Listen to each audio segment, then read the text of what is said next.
Vijayawada metro rail ప్రాజెక్టుకు సంబంధించి మరో అడుగు ముందుకు పడింది. సోమవారం అంతర్జాతీయ టెండర్లను ఆహ్వానిస్తూ డిఎంఆర్సీ నోటిఫికేషన్ విడుదల చేసింది. తొలి కారిడార్ పండిట్ నెహ్రూ బస్టాండ్ నుంచి నెడమానూరు వరకు దాదాపు 13.5 కిలోమీటర్లు, రెండో కారిడార్ రైల్వే స్టేషన్ నుంచి పెనమలూరు వరకు 12.5 కిలోమీటర్ల మేర నిర్మించనున్నారు. ఈ రెండు కారిడార్ల నిర్మాణ పనులకు సంబంధించి వేర్వేరుగా అంతర్జాతీయ టెండర్లను ఆహ్వానించారు. జనవరి 19 కల్లా టెండర్లను తెరిచి ప్రాజెక్టుకు శంకుస్థాపన చేస్తామని అమరావతి మెట్రో రైలు ఎండీ రామకృష్ణారెడ్డి వెల్లడించారు. 2019 కల్లా బెజవాడ మెట్రో రైలు పరుగులు తీయించేలా ప్రణాళికలు రచిస్తున్నట్లు చెప్పారు.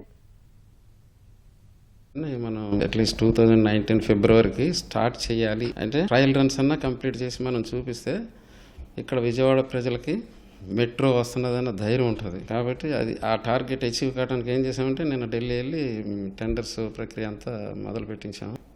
ఈ టెండర్స్ ఇంచుమించి మనకి జనవరి 15 దాటిలోకి జనవరి నెలలో ఓపెన్ చేయడం జరుగుతుంది. 1-2 నెలలు ఎనాలిసిస్ పెడితే ఇంచుమించు మార్చి కల్లా మనం అగ్రిమెంట్ అయిపోతాం కాంట్రాక్ట్స్. ఇప్పుడు ఈ ఫ్రెంచ్ సంస్థ అన్నారు మ్యాక్సిమం మేము $200 మిలియన్ కన్నా ఎక్కువ ఇవ్వలేదు ఎక్కడను. సో మా లిమిట్ $250 మిలియన్ ఉంటాయి.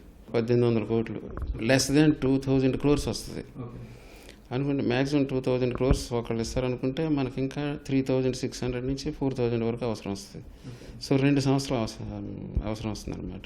సో ఇప్పుడు వాళ్ళే చెప్పారు కేఎఫ్డబ్ల్యూ మేము అంతా ఒకే రకంగా ఉంటాం కాబట్టి కేఎఫ్డబ్ల్యూ మేము కలిపి చేస్తాము అని ముందరకు వచ్చారు. మంచిది కదా.